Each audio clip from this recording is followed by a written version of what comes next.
నమస్తే, నేను మీ సహేలి ప్రవీణారెడ్డి, నెల్లూరు జిల్లా మహిళా మోర్చా బీజేపీ. మీరు పదే పదే హోటల్ ఫుడ్ ఇష్టపడుతున్నారా? మీ పిల్లలు స్విగ్గీ జొమాటోలు వదలకుండా ఆర్డర్లు పెడుతున్నారా? పదే పదే బయట ఫుడ్, స్ట్రీట్ ఫుడ్ ఎక్కువగా తింటున్నారా? ఎందుకు ఇలా జరుగుతుంది? ఇంటి ఫుడ్ అసలు ఇష్టపడట్లేదా? ఏ రోజైనా ఆలోచించారా ఇలా ఎందుకు జరుగుతుందని? టేస్టింగ్ సాల్ట్, దీని శాస్త్రీయ నామం మోనోసోడియం గ్లూటమేట్. ఇది ఆహార పదార్థం అయితే కాదు, ద్రాక్ష తోటలకు వేసే ఒక ఫెర్టిలైజర్. ఈ ఫెర్టిలైజర్ని మనం చైనా నుంచి దిగుమతి చేసుకుంటున్నాం.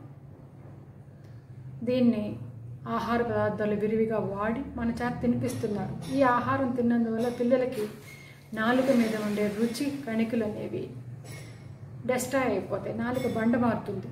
ఆ ఫుడ్ తప్పితే ఇంకా ఇంటి ఫుడ్ వాళ్ళు ఇష్టపడరు. బ్రెయిన్ కూడా డ్యామేజ్ అవుతుంది. పార్కిన్సన్, ఆల్జీమర్ అనే వ్యాధులు పలకరిస్తాయి. వరుసగా ఈ టేస్టింగ్ సాల్ట్ 40 రోజులు వాడినట్లయితే బీపీ, షుగర్లు అనేవి రావటం ఖాయం. ఎంత సైనైడ్ వంటి ఇలాంటి ఫెర్టిలైజర్ని మన ఆహార పదార్థాలు వాడుతుంటే మనం ఏం చేస్తున్నాం? చైనాలో ఈ టేస్టింగ్ సాల్ట్ వాడితే ఉరిశిక్ష వేసే ప్రభుత్వం ఉంది. కానీ మన ప్రభుత్వాలు ఏం చేస్తున్నాయి? ఆలోచించండి.